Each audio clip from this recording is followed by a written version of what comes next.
First thing we do in rigging the Arcus is it's got to be all the way down. Always make sure the canopy is closed when you adjust the... So anyway, we bring this thing all the way down. We want to keep things as low as possible because it keeps the wing less likely to tip over, and it also keeps the wingtip at a manageable height.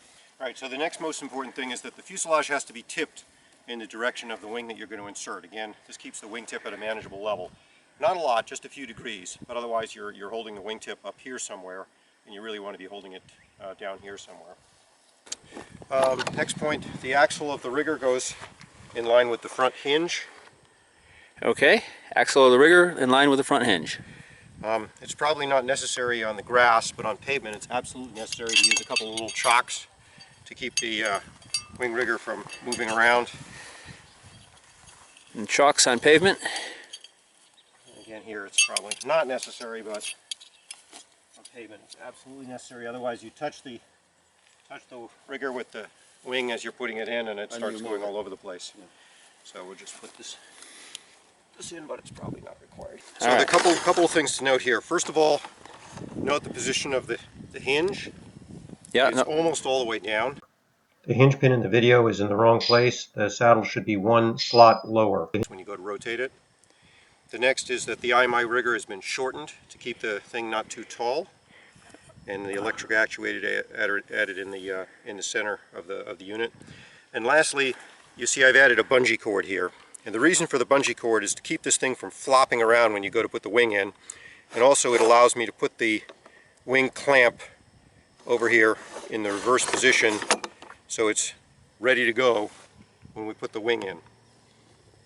And no bending over and fussing around to grab the clamp.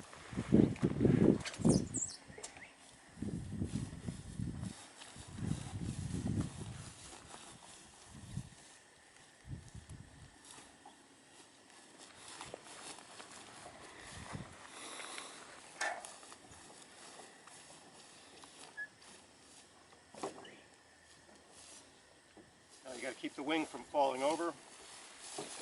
Don't touch it, please. Let me do it.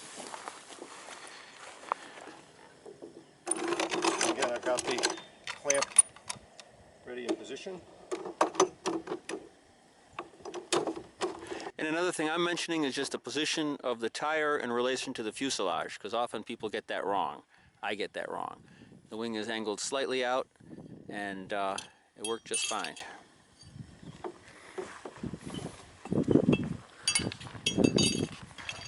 The controls are in the right place. So I'm just going to do that now. So you need to have the flaps in landing, spoilers cracked, and stick in the middle.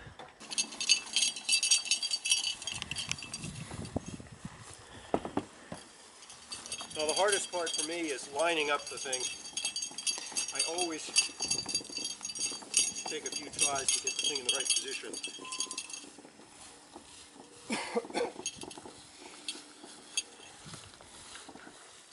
So what are your keys? What are you looking for? I'm looking into the hole in the fuselage and looking to see if I'm lining up straight.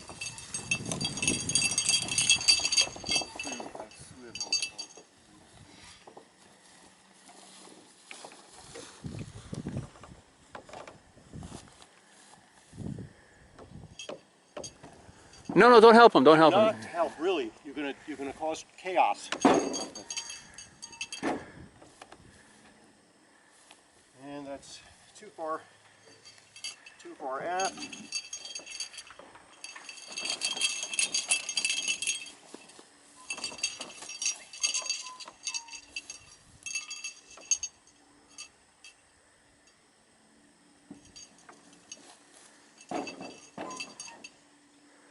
Still too far aft. Like I said, this is the hardest part for me. I always put it in the right place.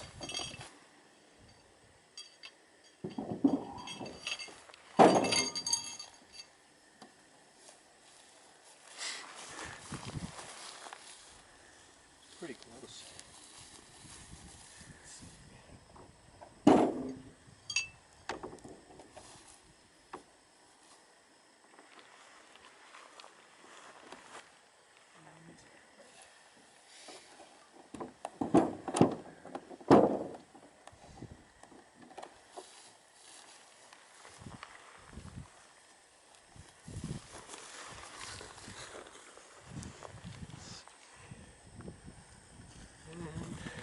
The other side.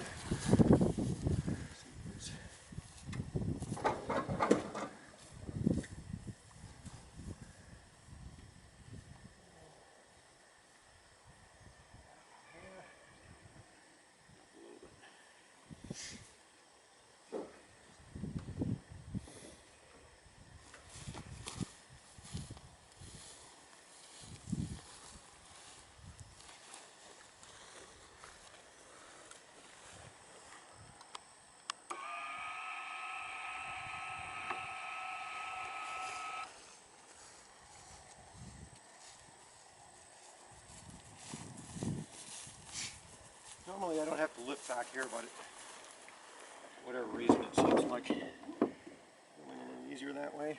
After hair.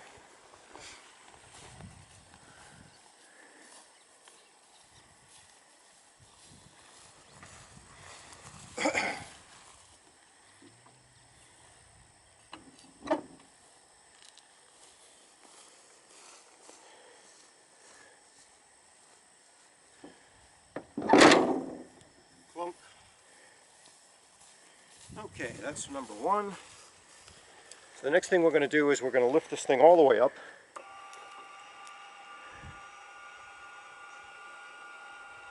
And somebody would like to tape tape the wing root. That'd be great. The camper. All right.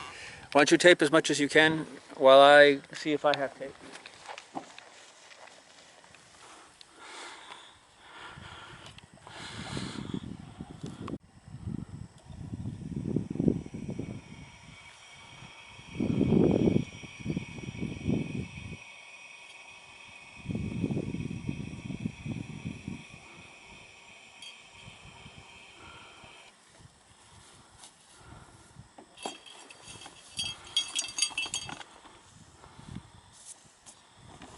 You.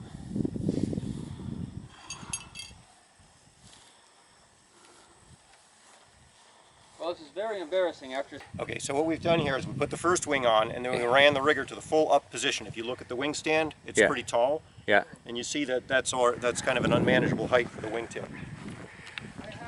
About eye height for me. So by running the wingtip, running this all the way up, it's also rotated the fuselage into the position where the second wing is going to be now also at a manageable height.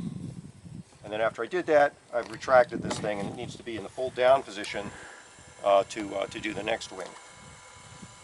Great. And we're going to get a wing taped in just a second. Right, and then we tape the first wing on to keep it from popping out when we put the second wing in. Twice. All right, and we line up with the Forward engine bay hinge.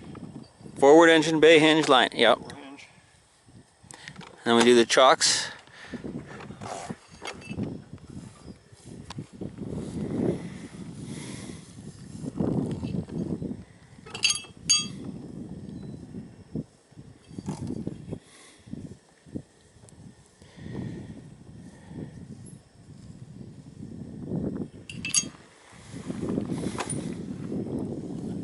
So the real magic, Dave, is you getting the wing lined up like that by yourself in a couple tries. That's the part that seems to take other people forever. Yeah, it takes a little while, and there are a couple of tricks you can do. You can put your fist in the gap and see how much. Put your fist in there and see is it like a little bit bigger gap at the front or the back. And just try and get it lined up as perfectly as possible, and then it just goes clunk. The second wing is the harder for.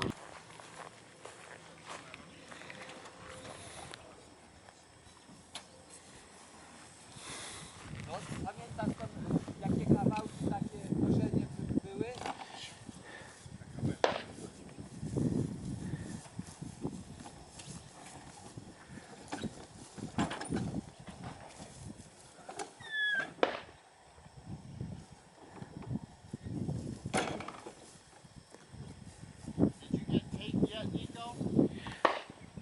I find that we're good. Oh, we're okay.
Forward.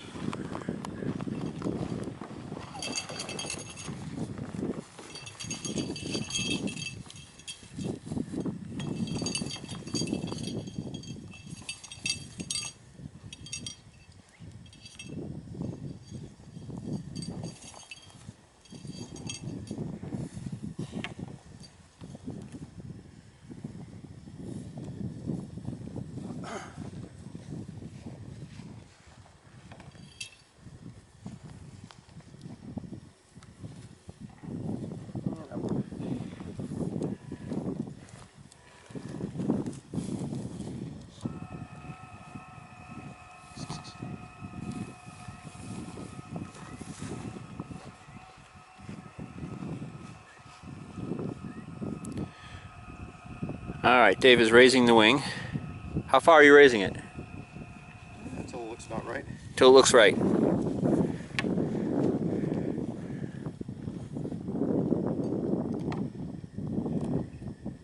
It's not high enough. I think.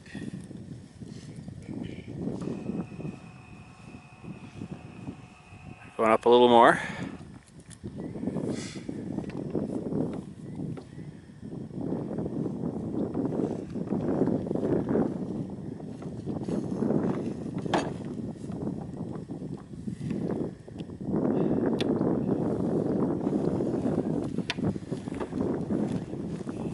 Now all we got to do is look at this pin here and get that as close to perfectly aligned as possible. You're trying the pin from the other wing. The pin from the other wing. If you Yeah. look at it, you can see that Is offline. well, it's offline a little bit, and also this wing. Oh, okay, I see exactly where you're looking. All right, this is not showing up. Yeah, here it is. Now it's finally in focus. That pin is off, yes. Okay. So That was a good tip. So if this pin is out, second pin is also out too. height is right. It looks like it might have to come aft a little bit on the other wingtip, which is curious because normally that doesn't move around too much, but anyway. It looks like it might have to come aft on the other wingtip. Yeah, it looks like there's a bigger gap aft on the... Here.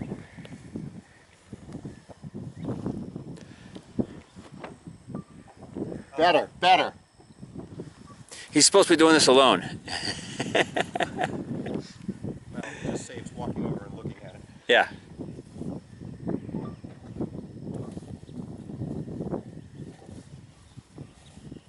Okay, that looks a little better. Wait a minute, before you do it, let me just take a picture. Takes a little... Here we go. There we go. Okay. So it still looks like it's off. This wing needs to come up a hair. Raise it up a little more.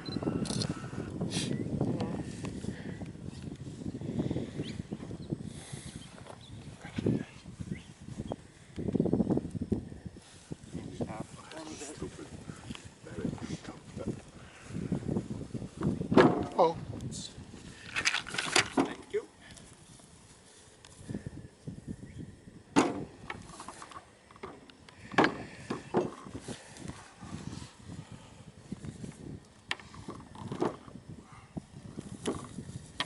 Got his dirty fingerprints all the way out Nico's wingtip.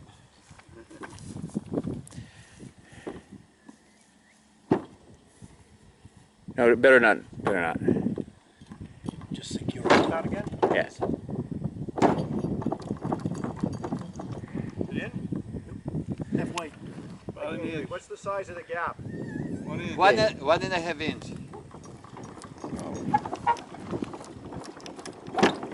Zero. No gap. No applause?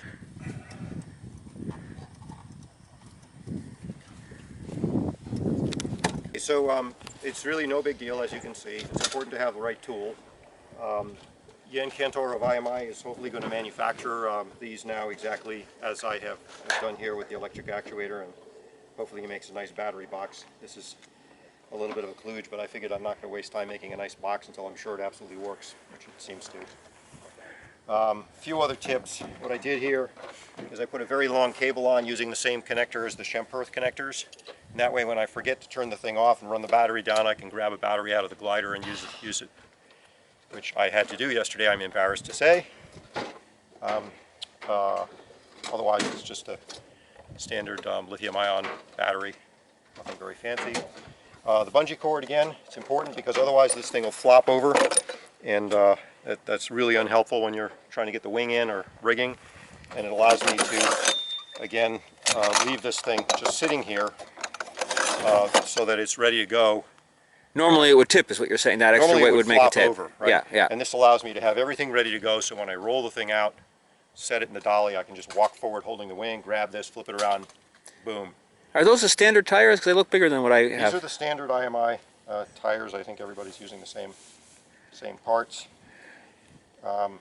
Yeah, so the things I've changed here are shorten it, add the electric actuator, add the bungee cord, and you know, that's basically it. And how much did you shorten it? I guess I should measure it. I have the dimensions. I sent all the engineering notes to Jan Cantor and actually had him review it before I did it to make sure I wasn't doing anything dumb. So anyway, it's all, he has all the engineering data. It's all written up. No, I'm thinking about modifying mine. I don't want to buy a whole new one. So I'll just measure yours. Okay, well, it's a little bit complicated because some of the holes are in the wrong place. I had to fill in some holes with weld and relocate some holes and drill some other holes, and it's not a totally trivial operation to change it. And then, of course, yeah, sawing it, you need to have a good industrial saw to saw it easily. So I just had a local welding shop that does aluminum work take care of this stuff for this thing. But it's a little bit fussy. You can see some weld marks around here. This is anodized, so you got to grind off the anodizing and move the hole and re-drill the hole and add bushings to, you know, keep the thing in the middle. There's a bunch of detail. It's not rocket science, but it took me a few hours. I also modified one of these with a gas strut, and I wasn't really sure which I was going to use. I figured I'd just use whichever. I ordered all the parts for both, and I figured I'll take. So there's no gas strut in This this? has no gas strut, just the electric actuator. In my Mark one, if the gas strut is there, so the actuator with the wing on it's just moving with the strut. Right. So the gas strut. So I did redesign this also for a gas strut that's strong enough for the Arcus, the same kind of Ansbach locking strut as is in the Antares riggers that we're used to. The gas strut has a bit of a problem, though. You know, gas is when you compress the gas, the pressure goes up, right? And it's called the proportionality of the strut. So the strut that fits in there is like 35% or 30% proportional. So what it means is I set the strut so that it equals the weight of the wing at half extension. But you have to push down 10 kilos to get it all the way down, or 12 kilos, and you have to lift up 12 kilos to get it all the way up. So it's not totally convenient. Dick Van Grunsven has that one. He says it's okay, but I think this one's a little bit better. So I think this is the one that we're gonna proceed with. The other problem with the gas strut is when your local Yahoo comes by and says, "What's this?" and pushes on the release lever and it goes up. Now you can't get it back down because it takes, you know, these wings are 104 kilos. So, you know, there's no way to push it back down. And so that's why on the Antares, like on Nico's Antares rigger, there's a locking pin to prevent people from doing that. And similarly, I had Dick put a locking pin in the gas one that we did for his Arcus. Cool. Anyway, Thank you. no big deal. As you can see, it's pretty quick and easy.